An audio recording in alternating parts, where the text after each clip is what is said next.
With the pleasant morning wishes, we welcome you all back to the 27th February episode of Civilspedia's Daily Current Affairs Analysis, brought to you by ShankarIASAcademy. And kindly stay in touch with us by subscribing to our channel if you haven't subscribed it. And also don't forget to hit the bell icon for receiving on-time notification. And an important announcement that pre-storming UPSC Prelims Test Series, the last batch or the batch 6 is about to start from 10th March onwards, and it will be a regular batch. So kindly do register for this test series because it may be the probable gateway for clearing UPSC Prelims of 2026. So grab this opportunity and do register and crack the UPSC Prelims of 2026. You can register using the QR code which is available in the slide or using the registration link which is available in our website. And here are the list of topics taken for today's discussion. And the first topic is about carbon capture and utilization technology. And the second topic is about Moringa, which has been recently declared as a town symbol of Nileshwar municipality of Kasaragod district, Kerala. And the third topic is about NAMASTE Scheme. And the fourth topic is about the microplastic crisis in India. And the fifth topic is Prelims Focus, where we discuss important current affairs from the UPSC Prelims point of view.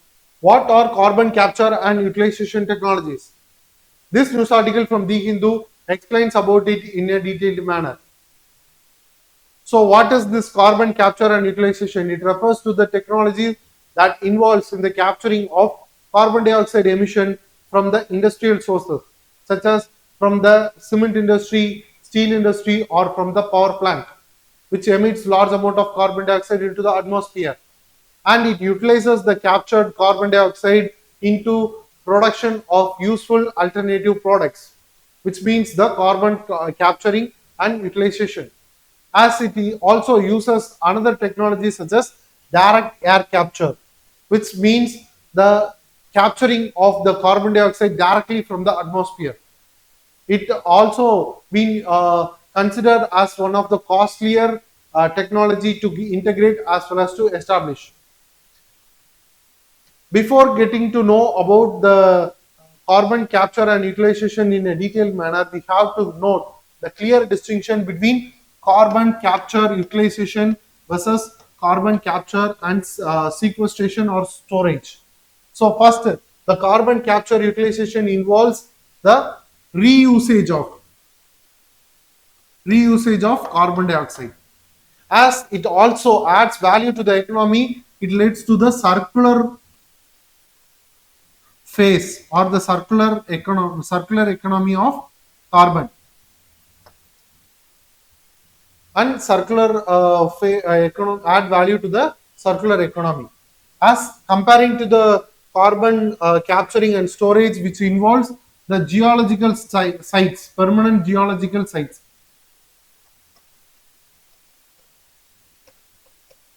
Like geological sites like depleted oil or gas fields, or it can be deep saline aquifers, or it can be either the unminable coal seams. What are the potential sites of the geological storage for carbon capture in India? It can be of Kaveri basin, or it can be of Cambay basin, or it can be of Mumbai offshore basin. So these are all the potential sites in India for carbon capture and storage. So it also involves permanent storage facility for the storage of captured carbon. And this carbon capture and storage involves certain risks of leakage because of the earth movements. It also involves potential risks associated with it. But comparatively, the carbon capture and utilization involves only lesser risk. So moving to the carbon capture and utilization, what are the end products? Its end product involves synthetic fuels, chemicals, and building materials. It can be of polymers and carbon monoxide, which can be used in industrial feedstocks.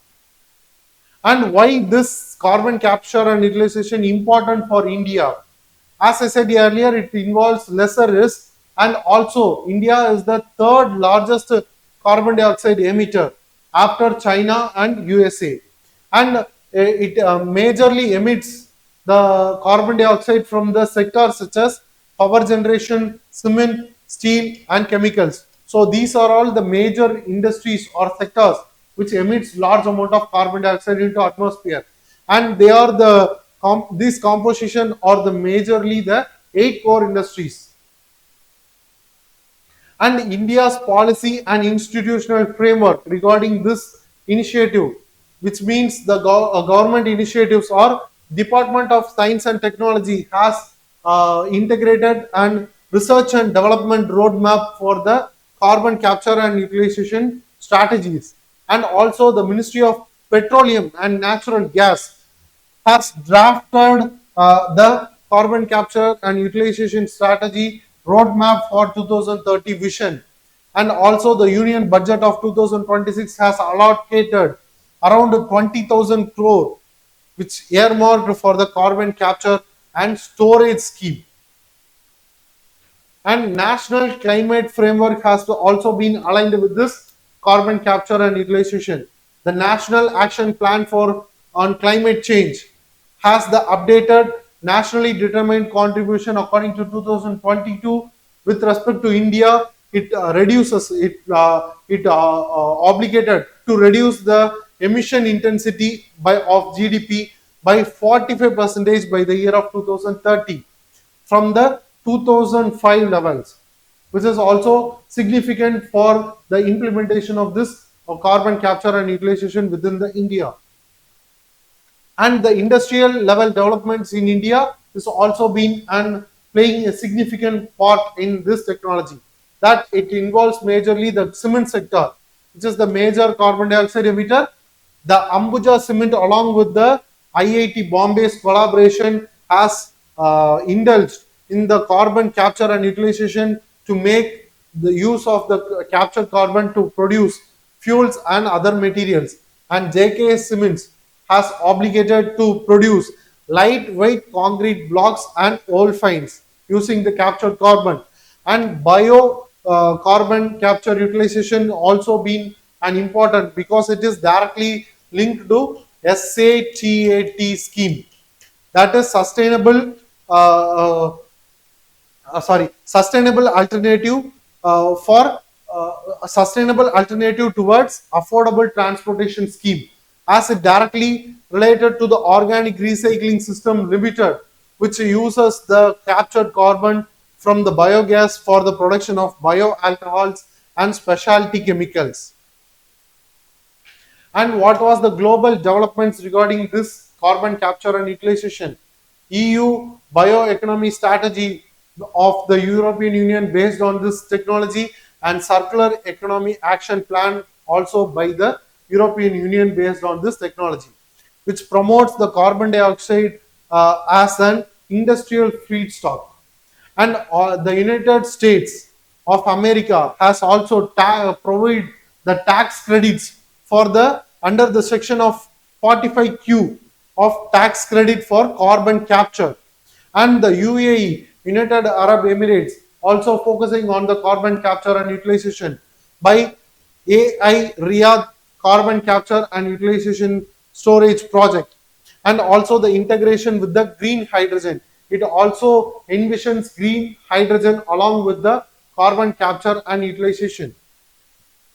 So moving to the question, it has been asked in the UPSC on the year of 2023, and the question is consider the following activities. First, spreading finely grounded basalt rocks on farm lands extensively.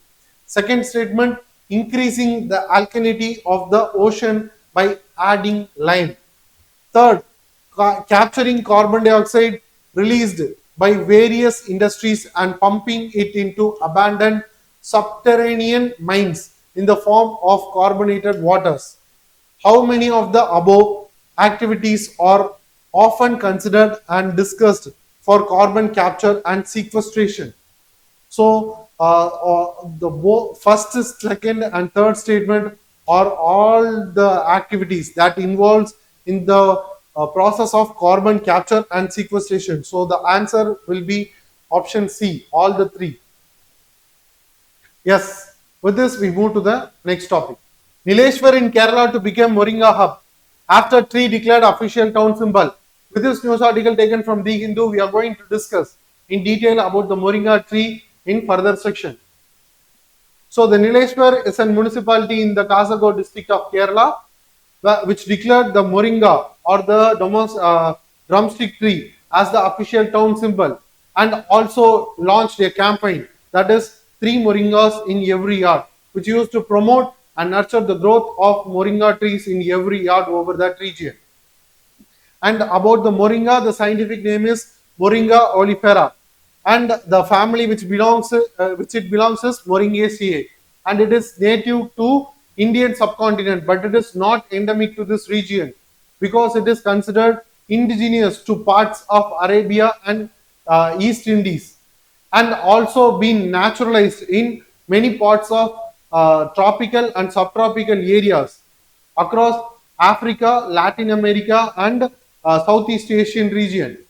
And the common names of this moringa tree are drumstick tree, horseradish tree, and miracle tree.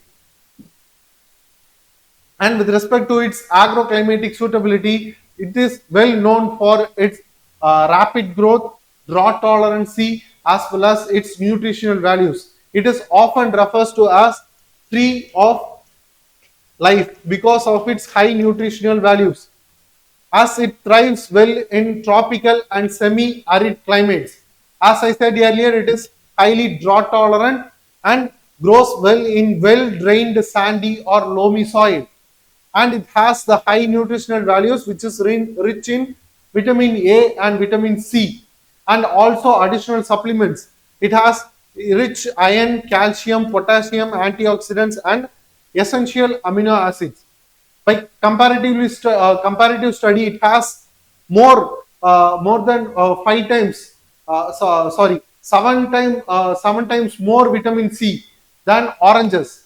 It has 15 times more potassium than bananas, and 17 times more calcium than milk. It is having high nutritional value. Because of that, it is considered as the tree of life.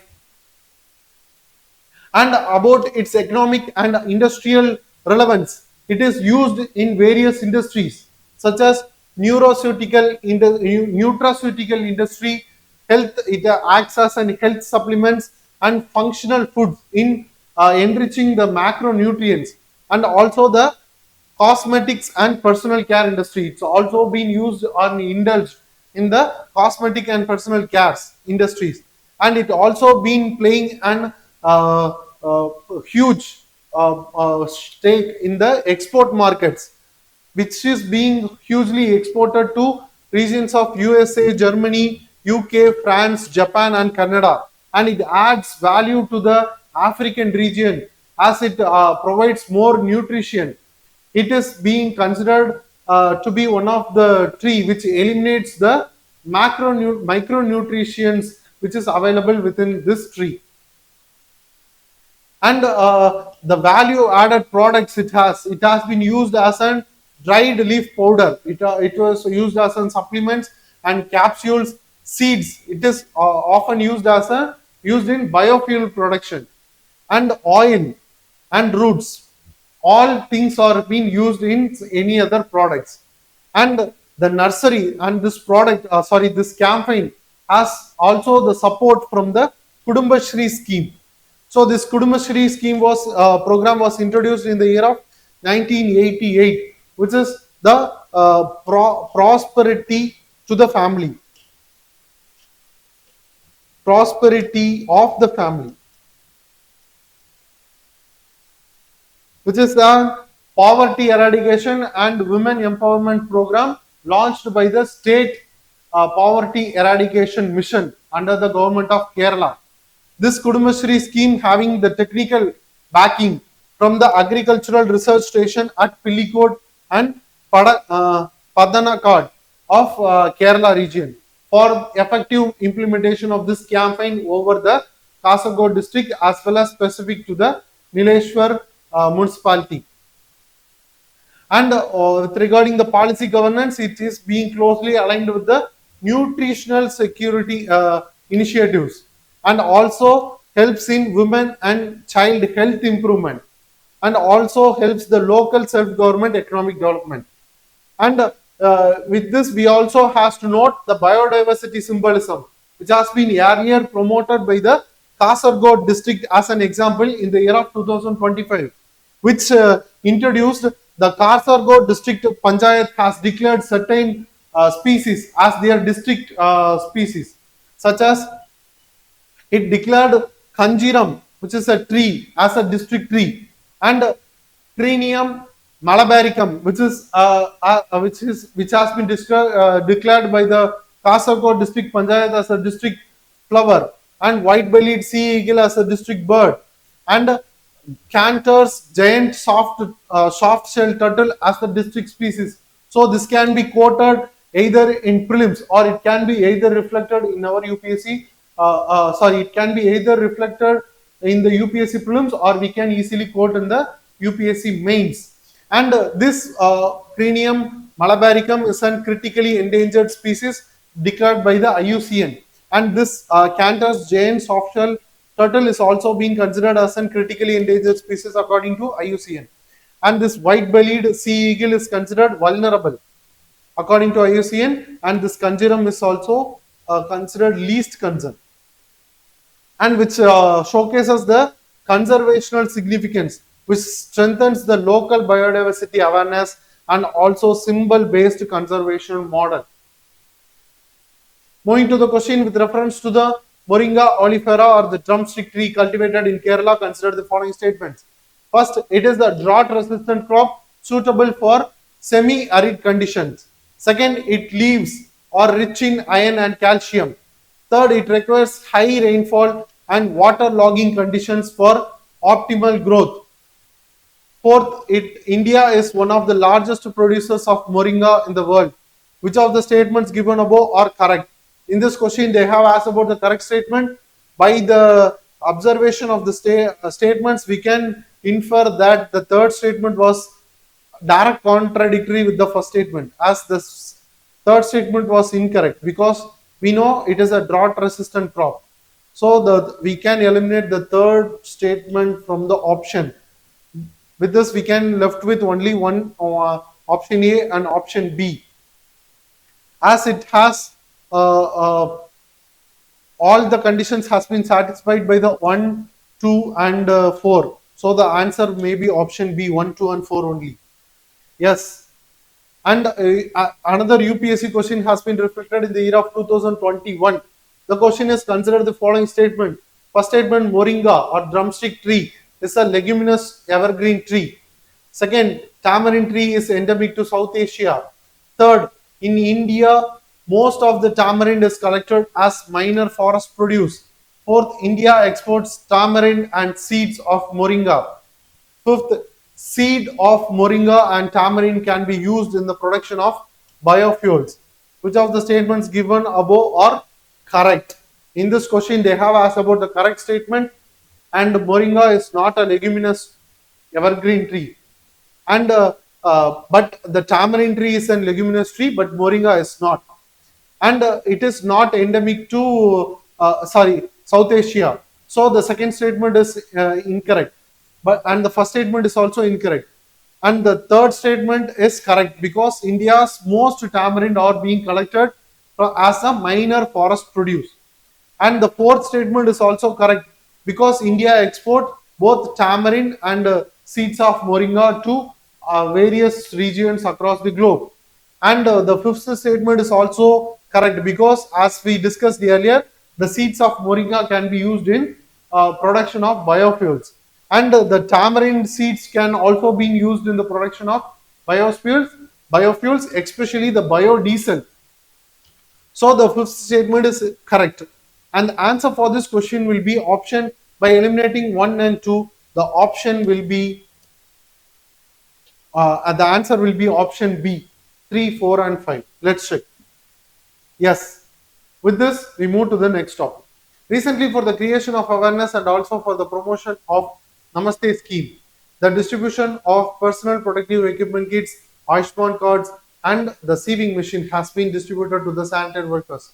With this news background, from the news article taken from the Press Information Bureau, let's know more about the Namaste scheme in detail. So what is the context behind this news? The district of Pilibhit in Uttar Pradesh on 26th February of 2026, the promotion or the creation of awareness regarding the Namaste scheme has been taken, and as a part of this promotion, it has distributed personal protective equipment kits, Ayushman Bharat cards, and sieving machines for the trained beneficiaries has been distributed to the sanitary workers as a part of the promotion.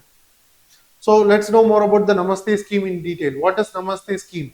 It is National Action for Mechanized Sanitation Ecosystem, which is launched in the year of 2022, and it is a joint initiative of Ministry of Social Justice and Empowerment and Ministry of Housing and Urban Affairs, and it has been implemented jointly by two agencies such as National Safai Karmacharis Finance and Development Corporation, which was established in the year of 1997 under the Ministry of Social Justice and Empowerment, which provides concessional loans and skill development programs, and also supports the entrepreneurship activities for the sanitary workers. And it also been implemented by the urban local bodies. So they jointly implement this Namaste scheme. And what is the primary objective of this Namaste scheme? It is to eliminate hazardous manual sievers and septic tank cleaning workers. Instead of using the manual workers for scavenging or the manual scavengers, it implements or it insists of using the mechanization process in the cleaning of the sievers, and also ensures dignity and safety and also the livelihood security of the manual workers who are involving in the sanitation activities. And the target beneficiaries under the scheme will be the sievers and septic tank workers who are in the cleaning process, and also the sanitation workers and waste pickers, who are all the beneficiaries under the scheme. And what are the key features of this Namaste scheme? First is the mechanization. As we said earlier, instead of using the manual workers for cleaning the sewers, it insists on using the mechanization or the equipments, which is replacing the manual entry with machines. And urban local bodies has to procure the sanitation equipments under this scheme. And the profiling of workers will also be done under the scheme. That is the identification and the maintenance of database with regarding the workers who are involved in this process, and also promotes the skill development of these workers. Instead of having them in the vicious circle, it also promotes the capacity building, which equips them for other activities, and also alternative livelihood training also being under the scheme, which makes them to evolve in another field apart from using in the manual scavenging or the cleaning of the sewers. They can also be trained under other livelihood programs, and financial assistance also being provided for their for as a part of their capital subsidy for any other entrepreneurship activities that they may taken. Also, the concessional loans will be provided via the National Safai Karmachari Finance and Development Corporation. And what is the basis, constitutional and legal framework behind this Namaste scheme? First is the Article 17, that is abolition of untouchability, and Article 21. These forms the basis of the scheme. That is right to life, which includes the right to have a dignified life. And the relevant law is Prohibition of Employment as Manual Scavengers and the Rehabilitation Act of 2013, which is also an important law to get know by for our UPSC preparation, as we can easily quote in mains question. And this law prohibits hazardous manual cleaning and also mandates rehabilitation of these workers. And the associated scheme behind this Namaste scheme is Ayushman Bharat, that is PM Jan Arogya Yojana, which provides health insurance cover up to 5 lakh per family per year. and for secondary and tertiary care of hospitalization.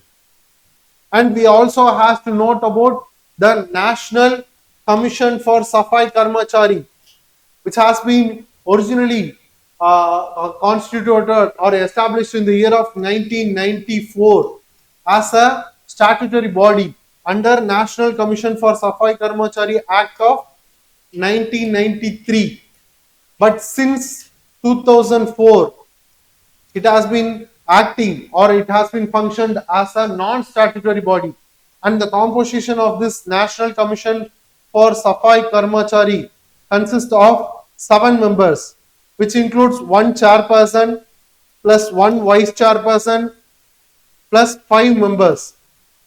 So this 5 members, it has the mandate to have 1 female member, or the woman member has to be constituted in this composition. So this will be the basis of this National Commission for Safai Karmachari. This is also an important fact to get noted. So these are all the basis and also the nuances of this Namaste scheme. With this, we move to the question section. The question is, consider the following statements regarding Namaste scheme. First statement, it is implemented jointly by the Ministry of Social Justice and Empowerment and the Ministry of Housing and Urban Affairs. Second statement, it aims to eliminate hazardous manual cleaning of sewers and septic tanks through mechanization. Which of the above statements are correct? So in this first statement is also correct, and the second statement is also correct. As the both statements are correct, the answer will be option C, both 1 and 2. Yes. With this, we move to the next topic. Unpackaging the myths of safe bottled water in India. This news article from The Hindu explains clearly about the invisible harm to both human health as well as to the environment by the microplastics. Let's analyze it in deeper manner. So what are microplastics? Microplastics are plastic particles found smaller than 5 millimeter. It can range from 1 micron to 5,000 microns. That is equivalent to the 5 millimeters of diameter, and it can easily found worldwide. It can be found even in the Mount Everest and also in the Mariana Trench, and it can also be found in the human body too. So what are the types of microplastics that has been prevailed over the environment? First one is the primary type. The primary microplastics are being produced on that size intentionally. So it has been made intentionally or produced at the smaller size. It can be like microbeads used in cosmetics, or it can be a plastic pellet, which is also called as nurdles, which can be used as an industrial abrasives or industrial scrubbers. And the secondary type is another type of microplastics, which is formed because of the disintegration of larger plastic particles, as it has the fragments from major sources of bottles and bags that has been left out in the environment. And synthetic clothing fibers also been releasing the microplastics, and also the wearing away of tires will also lead to the leaving of microplastics into the environment. And what was the potential environmental impact that the microplastics has? It persists for centuries. As it is a non-biodegradable, it can even survive for centuries, and it also persists in the environment for longer time and harms the wildlife that ingests them, as it lead to the bioaccumulation. It will be easily have the way to the food chain, and also disrupts the soil health and plant growth, as it hinders the plant's growth by the hindering the soil health too, because it acts as a barrier to the aquifers for getting recharged, and it also been acting as an hindrance to the water seepage to reaching the plant, and also carries toxic pollutant into the food chain. As we said earlier, it leads to the bioaccumulation, and it also been led to the biomagnification, as it easily transfers the toxicity of this microplastics from one trophic level to another trophic level. So it will act as an bioaccumulation as well as biomagnification, which can transfer the toxicity from one trophic level to another trophic level. And what was the possible impacts on human health? It can easily enter the body via food, water, air, and skin contact. As we can see recently in Delhi, we can see the prevalence of pollution all over the city, as it has high numbers of particulate matter of 2.5, and even the ingestible particulate matter, that is inhalable microplastic pollution in Delhi. And it can be easily it can be easily got through the inner parts of our body, such as blood, lungs, liver, placenta, and arteries. It can be easily directed over that parts. And there is a possible risk which includes the inflammation, oxidative stress, hormone disruption, and cardiovascular effects. As we can see, the pollution is increasing in numbers, so it can be easily ingested by the humans, as it cannot be filtered out by the bodily mechanism easily. So it enters into the organs and causing disruption to the functioning of the organs properly. And common dietary sources of this microplastics intoxication are the bottled water, seafoods, and table salt, which has been obtained from the evaporation of the seawater, and some plastic based tea bags. And what was the global initiatives taken to curtail the menace of the microplastic pollution? First is the Global Plastic Treaty, which has resumed their talks in February of 2026, which secures a binding life cycle agreement to cut down the microplastic release. And the second is the European Union's REACH rule, which has since 2025 October, it curtails the suppliers must give use and disposable guidelines for products which added the microplastics. So they effectively manage the producers or the suppliers which involved in the process of using microplastics in their products. And what was the India specific initiatives to curtail the microplastic pollution? Food safety and consumer protection. Microplastics warning has to be issued, which has been provided by the Madras High Court, directed the Ministry of Food Safety and Public Distribution, and as well as the Food Safety and Standards Authority of India, to add a red font warning on packaged water, salt, and sugar in plastic packs. This product may contain micro or nanoplastics. And also the detection project between 2024 to 2026, which is being undertook by the FSSAI along with the Council for Scientific and Industrial Research, associated with the Indian Institute of Toxicology, along with the research and BITS Pilani, developing a standard method for the detection of microplastics in food. So the regulation and industrial basis with related to microplastics, stricter. What is this? This is extended producer responsibility as of 2026 January. Ministry of Environment, Forest and Climate Change has issued and requires genuine same category recycling to meet the producer responsibility targets. And recycled content mandate has also been issued, which has the packaging must include. Earlier it has only include 30% of the recycled plastics, but later now it has been improved to rise of 60% as of 2026. And industrial discharge norms also been effectively managing the microplastics, having governance over the microplastic pollution. The Central Pollution Control Board has the mandate to advanced filtration to cut down the microfibers and pollutant release into the environment. And national mobilization, it is also very important, that is National Plastic Pollution Reduction Campaign, done in October 2025, which effectively focuses on the removal of the avoidable single-use plastic in public institutions, and the Plast India campaign of 2026, which showcased circular plastic innovations. So it uses the plastic as in the circular economy, as it has been reused multiple times, which adds value to the economy but not to the environment. And 10 micro Indian startups has been recognized under this initiative. And Him Connect, which is also an initiative taken in February 2026, which converts the waste to wealth technology deployment for the Himalayan region, along with the solution provided by the IITs and Council of Scientific and Industrial Research.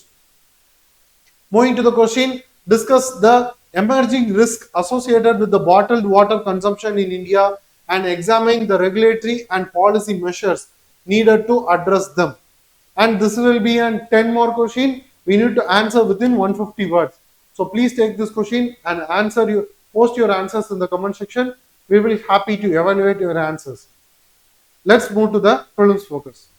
The first topic of today's prelims focus is about the implementation of electronic vehicle charging infrastructure guidelines of 2024. Recently, a resident of the group housing facility has made an appeal to the Supreme Court regarding the implementation of these guidelines.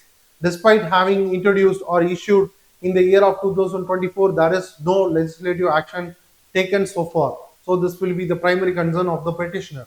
And what is the request that has been made out?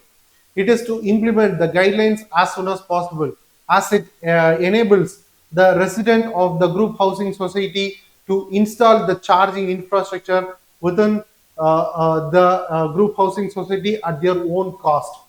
So the Supreme Court also agrees to examine a plea regarding the installation of this electronic vehicle charging infrastructure in group housing societies. So the petitioner also further stated that despite having adaptive and accommodative to the eco-friendly and sustainable modes of transportation, that is electronic vehicles, he or she cannot able to charge their vehicles, and also stated as a constitutional basis of some articles such as Article 14, 15, 16 and 21, that is right to equality, right to non-discrimination and right to life, under the petition for the implementation as well as to consider the plea. So the next topic is about the India's ambition of $20 billion has been procured out of IPO plan for state-run firms. So this will be the target. India aims to resource around 1.79 trillion of rupees, which is equivalent to $20 billion by the year of 2029 to 30 through IPOs of state-run firms. So the sectors involved in this IPO are majorly will be railways, power, petroleum and natural gas, aviation and coal. So these are all the major sectors that comes under the purview of the union government, and also having the strong foothold over the Indian region, having heavy investment and huge infrastructures. So what is the significance of being involved these sectors into IPO? It has the dramatic shift from the outright privatization. Despite having giving it to the hands of private, it will lead to the asset monetization of these firms, as it has been implemented first as the first monetization plan between 2019 to 25, which monetized and raised rupees 5.3 trillion, which is said to be the 90% target of that year that has been set on that time. And funds may go directly to the firms for further investment or reinvestment. Instead of going it in the hands of private as a part of profit, it will go to the firm for reinvestment, as it also hugely reduces the burden over the government for financing such institution or firms. And the third topic is about the Indian yellow tip, which has been cited recently on the Garuda Atlas exercise, which is a bird sighting exercise done over the Tirupati, in and around Tirupati region of Andhra Pradesh. So this Indian yellow tit is majorly an Indian species, which is endemic to India, and majorly found only in the Western Ghats as well as the central Indian forest region. And the scientific name is Macrolophus aplonotus. Regarding the appearance, we will discuss in the next further slide. And regarding its behavior, it is an active and agile bird. And it's seen in pairs. Commonly, we can see this bird in pairs, also in family groups. And it also used to join the mixed groups for hunting and foraging in flocks of non-breeding seasons. And it also forages in the canopy. So it prefers the dense forest region or the forest region for its foraging activities. As it's majorly an insectivorous species, it feeds on ants and other insects such as grasshoppers like that. And it is familiar for its vocalization, as it's an active and agile bird having loud vocals. It's having loud whistles and harsh chatters. The famous vocal that made by this species is. And the habitat range of this species found only in the hilly regions. Most abundant between the ranges of preferred range will be 500 to 1800 meters of mean elevation, as it's rarely descend to the lower altitude. And here we can see the image of the Indian yellow tit. It is the only crested tit species found over that region. The crest will be seen here, as we can see the major of its body as the blackish color and white spotted wings, and having olive green or yellowish green color over the body, and having black eyebrows. So it having the yellow eyebrows and yellow color over the cheek region. Cheeks are yellow and eyebrows are yellow, having black over all the region, all the body region, having white spot over the wings, and olive green or yellowish green over their body. So this will be the appearance of this bird. Moving to the question, with reference to the recent directions of the Supreme Court of India on electronic vehicle charging infrastructure, consider the following statement.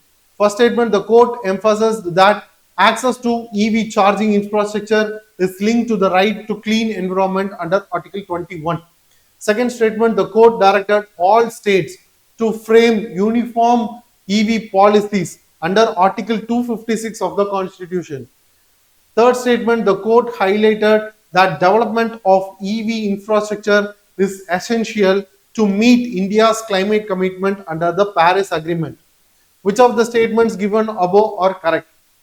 So take this question and put your answers in the comment section given below. We will happy to have your answers. With this, we came to the conclusion of this video. Hope you guys like the video. Please share your positive comments and suggestions in the comment section given below, and share the video to your friends. And don't forget to hit the subscribe button and bell icon for receiving on-time notification. Thank you for watching us. Have a wonderful day.